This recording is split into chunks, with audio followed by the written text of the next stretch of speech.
Hi, anyone and everyone. This is Kim, the Humble Hermit from Come As You Are Oracle. I am going to do a love oracle for today. Today is Wednesday. It is August 12th, 2026. I just heard April. In the first affirmations video, I heard Thursday, and today I'm hearing April. Or in this one, I'm hearing April. You may follow me on the Talk the Tube, my blog, or not. Totally up to you. Take what resonates. It all might resonate. It's love oracle. Use your discernment, please. We are going to use crystal banners, the price of love oracle. You can find that at kaleidodope.com. She also has an Etsy shop. We got 4 on the table.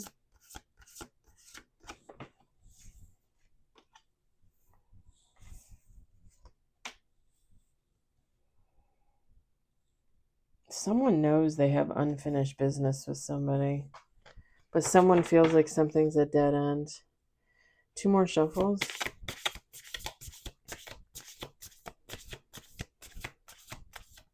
Someone was purposely living under an illusion. Like, oh, like everything's fine. Like it's going to be fine.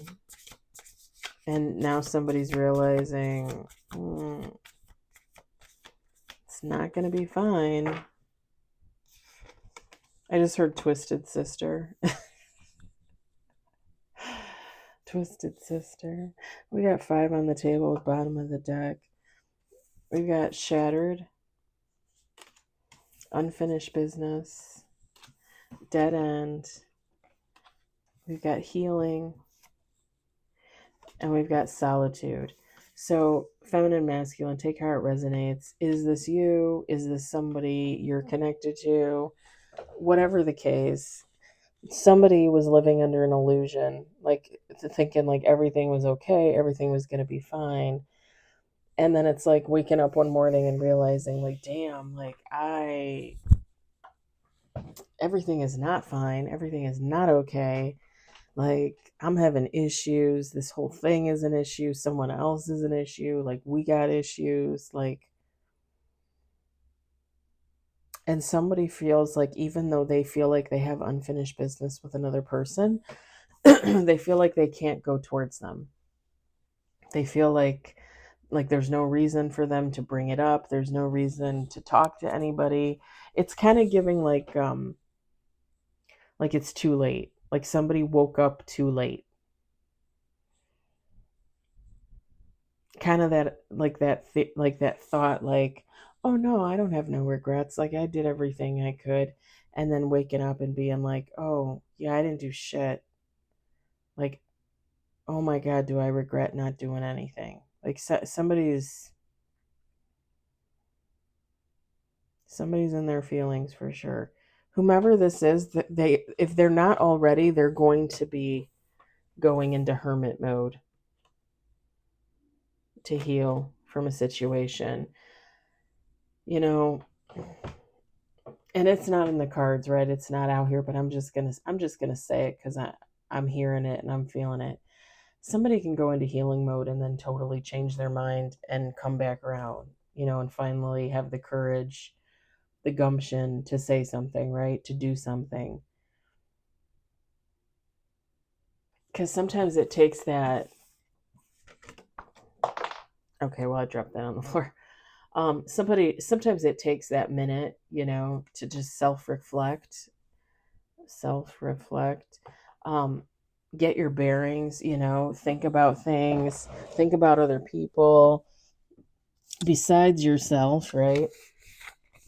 And just realize, like, I handled the whole situation incorrectly.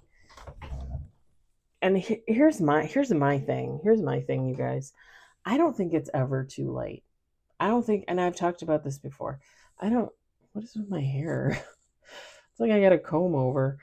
I don't think it's ever too late to come in and say something. Will you get the results you want? Maybe not. But I would rather come in and say something than continue to live in that regret, right? To continue to feel like there's still unfinished business. Do you know what I'm saying? Like, I would rather just like put my balls in the fire and say what I have to say, no matter the outcome. Because at the end of the day, you're giving yourself a great relief. You're allowing yourself healing, right? It may not feel like it because, if you go towards somebody and they reject you, I mean, okay, yeah, it might not feel great, but it's an answer. It's some type of clarity. Like, now like, okay, this is over. Like, I need to heal from it. You know what I'm saying? Or you never know. It could be the opposite. Like, you could go towards another person and they could be actually happy to talk to you, happy to respond, happy to answer questions, happy to have a conversation. People are always so steeped in their own fear and their own psychosis and their own, I'm just going to say it, ego and narcissism, that they just can't see the other side of it. And I really hate that for people, because me personally, like, I would take the chance. I would take the chance. It's kind of funny because if you subscribe, you guys know I was in love with the younger guy at work last year. Still technically have love for him, want the best for him and all that jazz. Yesterday, he must have come in really late to work because he wasn't there in the morning. And I personally didn't see him until the afternoon when I went downstairs to get water in the break room. And I stopped to talk to one of the guys in our department who is always unpacking. And I saw him out of the corner of my eye. Whatever. Here's the thing. Here's the thing.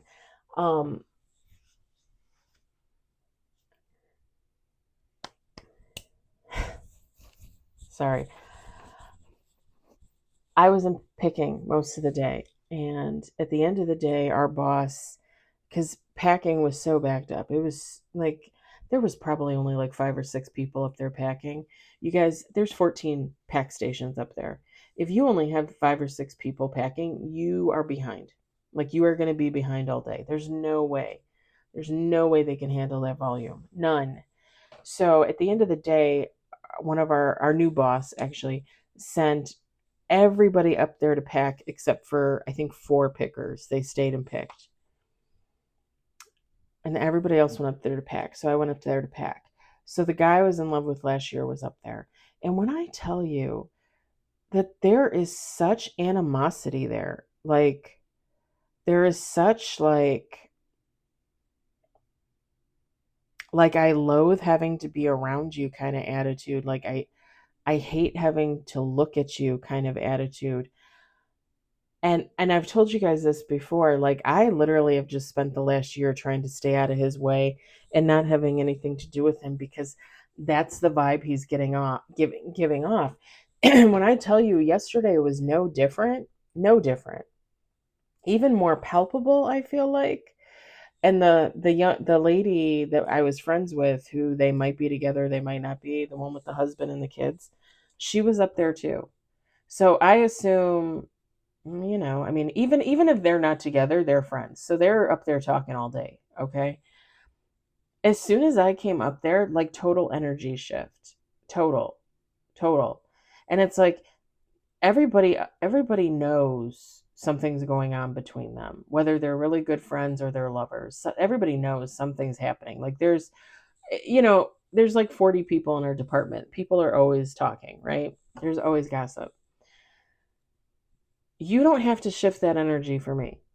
Like, I don't, like, it's none of my business. Like, I'm going to talk about it and I'm going to call you out on it, but only because you're putting me in a position where you think that I should feel like shit. I don't know why I should feel like shit that you didn't want to talk to me and you're involved with a married woman. I shouldn't feel like shit for that. That's none of my business. Like, last year when you did not express any interest in me, even as a friend, like, I left that situation. So to put all that energy on me is absolutely fucking ridiculous. Like, you're the one with a married woman, you're the one that's friends with her. None of that would be any of my business either way. And there was such a heavy energy yesterday in packing. Like, I could just feel it rolling off of him in waves. And I've told you guys this before. He is probably the only person that I have ever been that in tune with in my life. And that's why I've said since the beginning, like there's some type of soulmate energy there, because I've never felt somebody's emotions like that, ever, ever. Here's the thing. Last night I was doing my little walk in the neighborhood and I just kept thinking to myself, like, I really just need to go up to him and say something. Like, I really should just go up to him and be like, hey, what's your problem? Like, can you not get over yourself? But at the same time, like, I don't want to come off as the bitch. I don't want to come off as the asshole. And also, I still feel as though if he has something to say, he should be a big boy and he should say it. And I don't, the only reason, the main reason why I'm hesitant to even say anything is because if I say something and he has a negative reaction, he's just going to go back and tell all his friends. He's going to tell the girls that were my friends. And again, I just don't want to get involved with that. That's why I don't say anything. But I'm telling you, like last night, like I really was like this close to being like, yeah, I think I'm going to say something on Thursday. I, you know, I don't know. I don't know what to say there. I really don't know what to say there.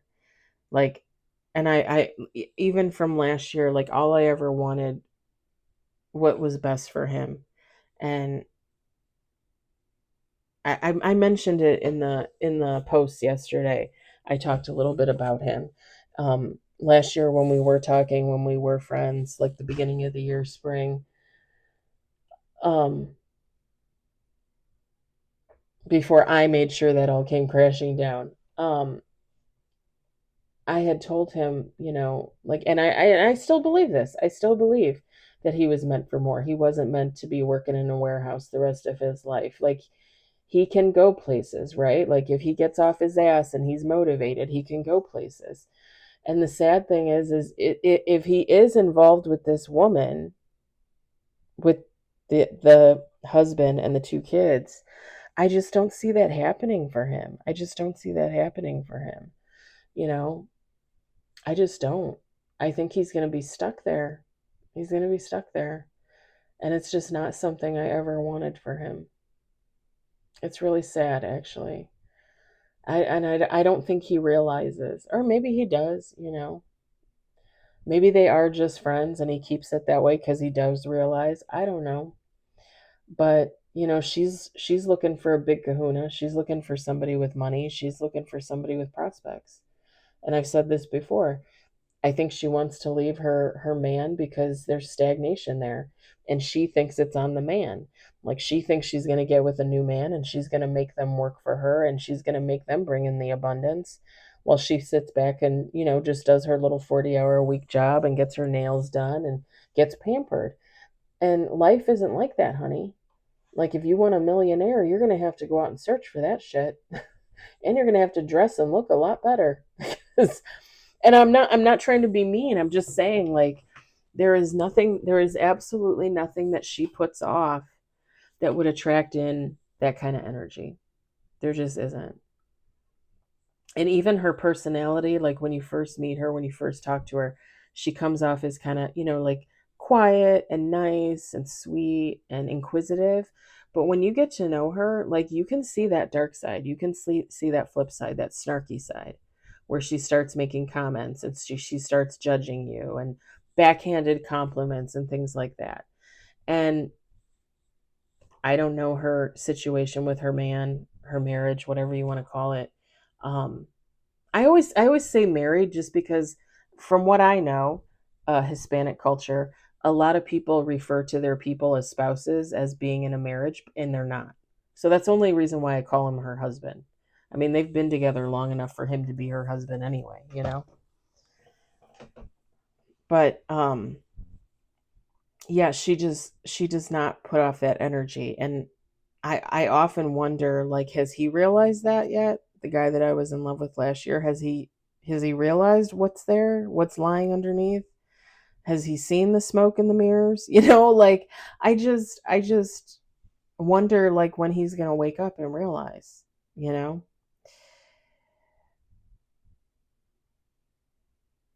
Because unfortunately, and I was thinking about this last night too, you know, unfortunately you think friends are friends and family is family, and some people aren't cognizant of the idea that not all your family is for you, not all your friends are for you. There are people working against you behind your back and you don't even know it, right? I have experienced that my whole life. And I don't know if if he's woken up to that fact or not, you know? I don't know if he realizes.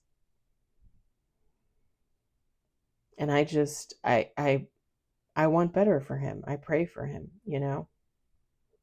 There isn't a day that goes by when I go to the warehouse that I'm like, "Oh, I hope he's gone." You know, I hope he got a job. I hope he's gone. Nope, still there. Anyway, long ass side story pertaining but not pertaining to this. Um and again, I would I would take the chance. I would say something because you never know what the reaction's going to be. You never know. I'm going to leave it there. I hope it resonated for somebody. I hope you enjoyed it. I hope you were entertained by my shenanigans. I hope everybody has a wonderful Wednesday. I will talk to you later. Bye.